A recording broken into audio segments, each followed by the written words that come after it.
A homeless man gave his only jacket to a stranger. Could this change his life forever? Find out on Graceful Valor Stories. He had nothing left, no home, no job, not even hope, but when he saw a woman shivering alone at the bus stop, he took off his only jacket and gave it to her. No words, no expectations. What he didn't know, she was one of the richest women in New York, and that single act would change both of their lives forever. If you love stories like this, go ahead and hit subscribe. We've got plenty more coming on Graceful Valor Stories. Henry Miles hunched his shoulders deeper into a worn olive green jacket. The lining had thinned years ago, and one elbow was patched with duct tape. Still, it was his shield against the night. He checked the time on the glowing pharmacy sign across the street. 8:36 p.m. The bus was late again. In his hand, a folded manila folder clutched 5 resumes, 5 hopes, all rejected. 48 years old, once a structural engineer, now a widower, a father, and technically homeless. Tonight he was just a tired man waiting for a ride that might never come. The wind shifted again, sharp, merciless. He pulled his jacket tighter, then he heard the soft rhythmic click of heels against frozen concrete. She appeared out of the white haze like a mirage. Mid-30s, maybe. No coat, just a pencil skirt, a silk blouse soaked at the shoulders and pumps clearly not made for slush. Her hair clung wet to her cheeks, arms crossed tight, eyes scanning the street. She stepped under the same shelter and said nothing, just shook from the cold. Her hands trembled, her breath fogged. Henry tried not to stare. She didn't look like someone used to being this vulnerable, this unprepared, polished, clean, but out of place, like someone had dropped a Wall Street executive into a snowstorm. He looked away, then the wind howled again, harder. She flinched, almost folded into herself, her lips pressed into a tight line, and that's when he did it. He didn't think, didn't calculate, he just moved wordlessly. Henry shrugged off his jacket and held it out. She blinked. You don't have to do that. Henry smiled, the kind that didn't quite reach his eyes. I've already lost enough today, he said. This is just fabric. You look like you need it more than I do. She hesitated, then took it. Her hands grazed his ice cold. She wrapped the coat around herself and inhaled slowly. It smelled faintly of soap and coffee. It was too big, too warm. But warm, she whispered. Thank you. They stood in silence after that, just the sound of snow hitting concrete. Then came the headlights. The bus. She stepped toward it, then paused. What's your name? Henry, he said. I'm Caroline. She reached into her purse and offered a sleek black card. In case you ever need anything. He nodded, took it politely, and slid it into his folder. He didn't even look at it. He'd been handed kindness before. Empty words, cards that went nowhere. She stepped onto the bus, turned once, the jacket still wrapped tight. Their eyes met briefly, then she was gone. The bus hissed and disappeared into the night, and Henry was alone again, but this time, he wasn't shivering because of the cold. What he didn't know was that Caroline wasn't just another stranger. She was Caroline Hart, founder of Hartbridge Capital, one of the youngest self-made CEOs in Manhattan, and she'd remember that moment for the rest of her life. What secret did Henry's jacket hide? Stay tuned on Graceful Valor Stories. Caroline Hart hadn't planned to be there. She wasn't supposed to be standing in heels, soaked to the knees, waiting for a bus like someone forgotten by the world, but life, especially hers, had a habit of snapping without warning, like a thread pulled too tight. That morning, her driver had quit, her phone died mid-meeting, and her assistant forgot to reserve the town car again. By evening, after 3 back-to-back boardroom standoffs and 1 heated investor call, all she wanted was quiet. She slipped out the back of the building without telling anyone, just walked. She hadn't taken a bus in over a decade, and now, huddled on the stiff plastic seat, Caroline stared at her reflection in the window, blurred, ghost-like. Henry's jacket swallowed her frame. It smelled of soap, maybe mint, something honest, something kind. She had never met anyone like him, not in years. The silence inside her apartment was deafening. Steel, marble, glass. No photos, no noise, no mess. She set her heels by the door, unwrapped the jacket, and froze. Something crinkled inside, a sound too soft for anything modern. Curious, she reached into the inner pocket and pulled out a folded piece of paper. It was creased, worn at the edges, smudged with fingerprints and time. She unfolded it slowly. It was a child's drawing, crayon stick figures, one labeled Dad, one labeled Me, a lopsided heart between them at the bottom, a shaky scroll. I love you,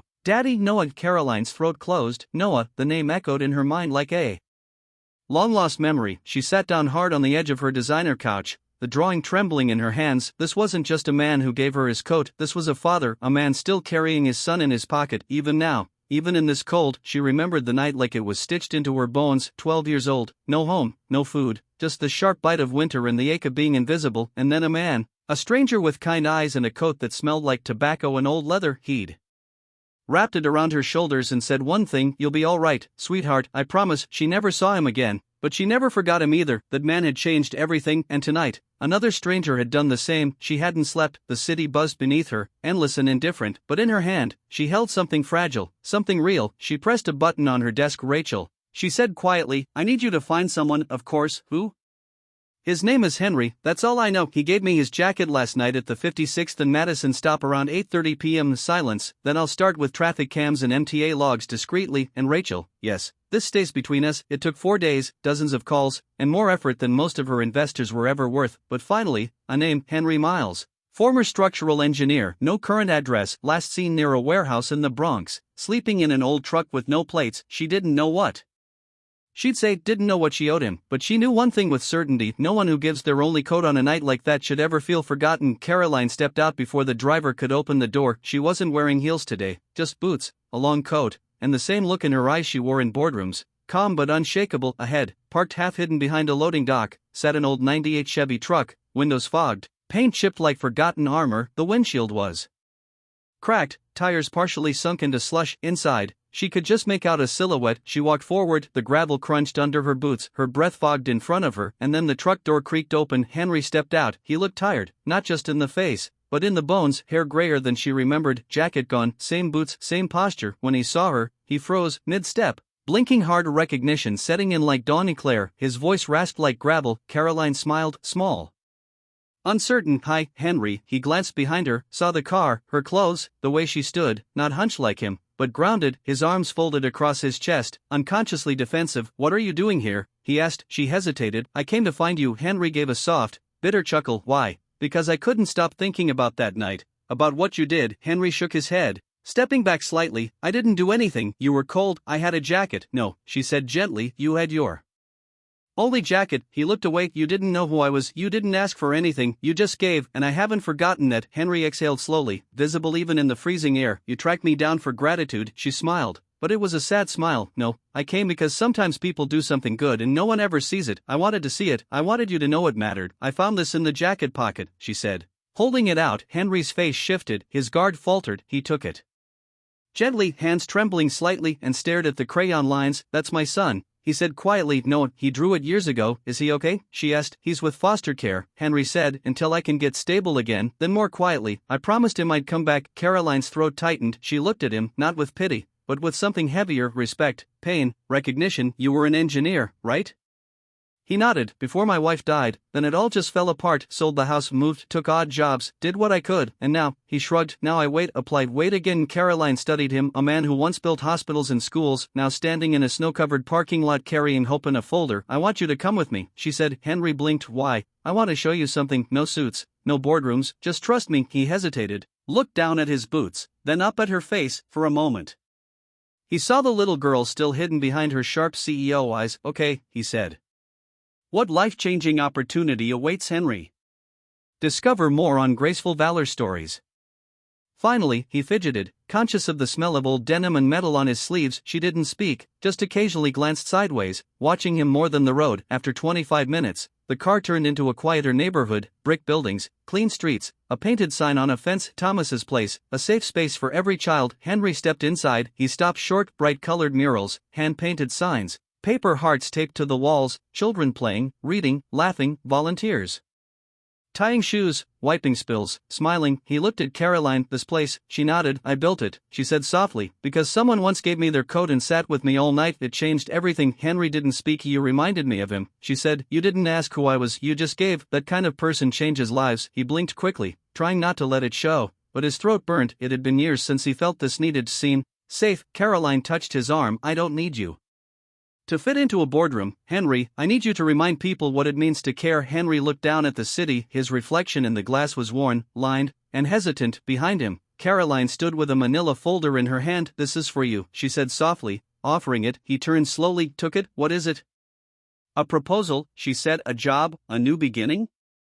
Henry stared at the folder, but didn't open it. A job, he repeated. She nodded. Not in engineering, something more human. He raised an eyebrow. I want to bring you into my company, she said. Not as a number guy, not as a project manager, as something we don't have right now. Henry's eyes narrowed slightly. Which is a role focused on people, heart, integrity, perspective. Someone who's lived the kind of stories we forget in offices with glass walls. Henry chuckled. But it wasn't warm. You want To hire a homeless man to teach your execs about kindness? She didn't flinch. Yes, Henry shook his head. That's not a job, Caroline, that's charity with a contract. No, she said, it's vision, and you're part of it. He exhaled a long, tight breath, then opened the folder slowly. His eyes moved across the page. Title, responsibilities, salary, benefits, housing stipend, support for family reunification. He closed it and placed it back on the table. I can't take this. Why not? Because I don't belong in your world, he said, because I sleep in a truck, because I don't own a tie, because I've messed up more times than I can count, because I'm terrified. Caroline stepped closer. That's exactly why you're perfect for it. He didn't look at her. Look at me, he said bitterly. I'm just a guy trying to hold it together long enough to maybe see my kid again. You don't build empires by handing out second chances to men like me. Caroline paused, not defensive, not angry. Do you know how many people in that building wear masks every day? She asked. How many of them smile while breaking inside? Henry didn't respond. You gave me your only jacket, not to impress, not because you knew who I was. You just gave. That's leadership I'd follow. He closed his eyes. Something cracked inside, like a rusted lock turning. Caroline, he said slowly, I'm not qualified. You don't need credentials to teach people how to care. Fear isn't always loud. Sometimes it whispers, sometimes it waits. Henry stared at the traffic. His thumb ran along the edge of the folder, but he didn't open it, not because he didn't want to, but because he didn't believe it could be real. It's not for you. You'll mess it up. They'll laugh behind your back. They always do. The voices were familiar, old, worn like the soles of his boots. Then a shadow moved beside him. Caroline sat down quiet, close, no words for a few seconds, just presence. You haven't opened it, she finally said. Henry gave a dry laugh. Didn't think I needed to. I already know how this ends. She turned toward him. How?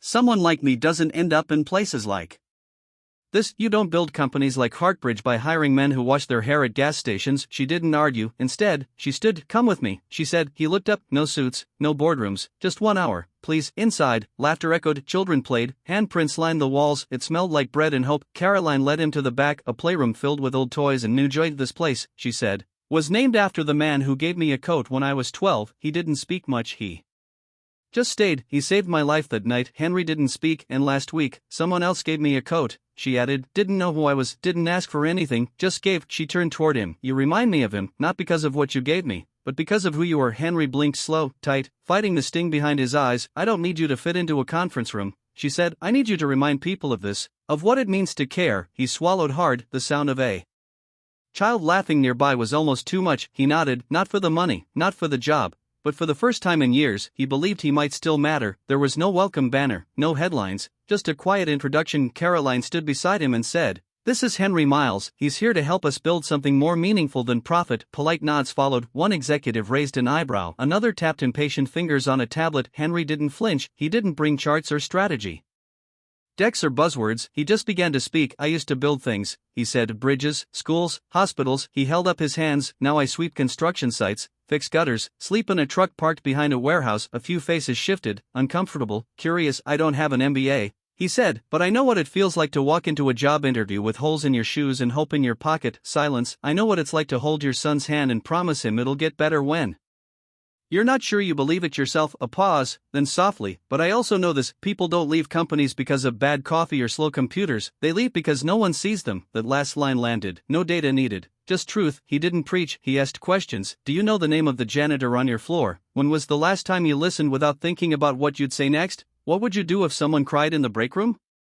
He became the heart of the company. At first, people came out of curiosity, then they came with stories. One intern opened up about panic attacks. A senior manager confessed she hadn't spoken to her husband in 3 days. Henry didn't fix anyone, he just listened, offered coffee, perspective, silence when needed. Something had shifted. The office wasn't just productive, it was alive. Laughter returned, people slowed down, they spoke with intention. One quote Henry had shared, written on a sticky note, began appearing everywhere. You're not broken, you're just tired. Being tired doesn't mean you're weak, it means you've cared for too long without someone caring back. It was taped to computer monitors, break room walls, even engraved on a mug left at Caroline's desk. With Caroline's help, and a small housing stipend from the company, Henry signed a lease. No more truck, no more nights beneath frosted glass. There was a porch now, a space heater, a coffee pot that worked, and a photo framed on the wall.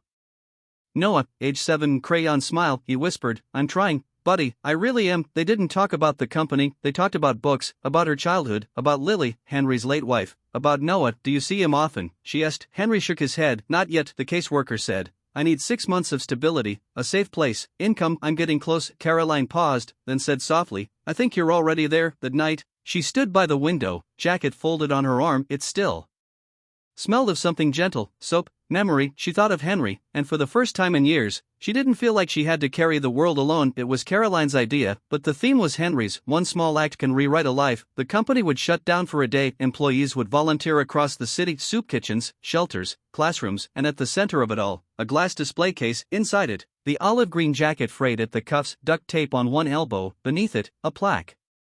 This coat changed the world because kindness doesn't wait until it's convenient. Henry hadn't come to the company to lead, he came because of one night, one storm, one choice. But sometimes the smallest gesture becomes the biggest turning point, and sometimes the man with nothing left to give gives everything. The woman on the other side of the desk looked through the paperwork slowly. Henry's palms sweated, he stared at the floor. New address? She asked. Yes. Employment verification? He nodded.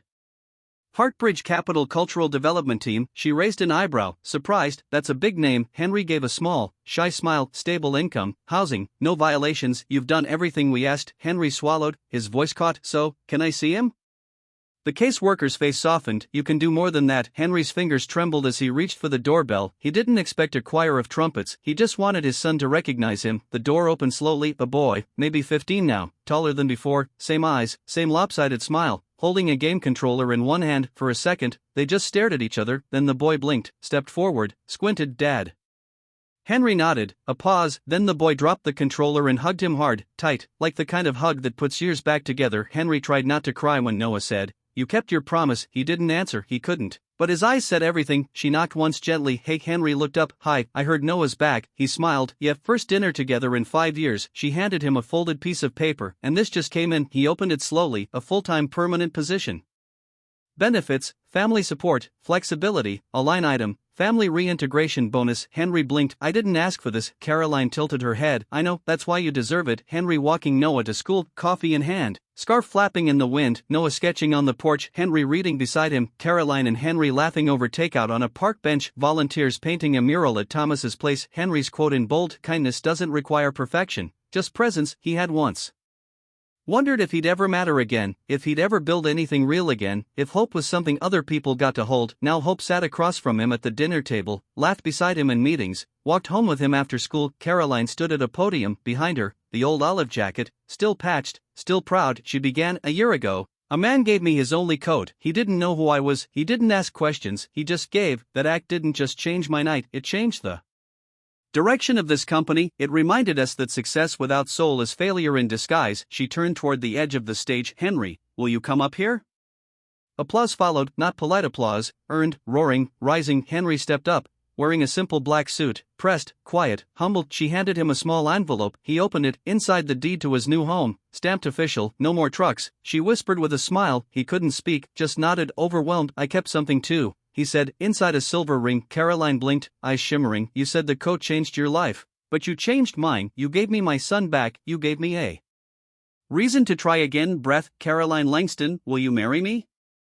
The room held its breath, then she laughed light and full and nodded through tears. Yes. The wedding wasn't held in a ballroom, no chandeliers, no tuxedoed waiters. Instead, it was here where second chances were painted on the walls, and hope smelled like fresh bread. Thomas's place. The chairs didn't match, the cake was made by one of the interns Henry mentored, the ring bearer tripped twice, and the guests, they weren't dignitaries or executives, they were volunteers, janitors, single parents, case workers, shelter staff, and half a dozen kids with glitter on their faces, but the love in the room, unmistakable. Henry waited at the end, a dark suit, clean-shaven, no tie, just that same look in his eyes, quiet, open, deeply human. At his side stood Noah, taller now, beaming. Caroline's voice didn't waver. You once gave me your only coat. Tonight, I give you my whole life, not because you saved me, but because you reminded me what I could still feel. Henry can barely speak, his eyes glisten, his throat tightens, but his hands never let go. Somewhere near the food line, Noah helps a younger boy open a juice box. Inside, someone plays an old upright piano. The tune is simple, warm, familiar. Caroline leans against Henry's shoulder,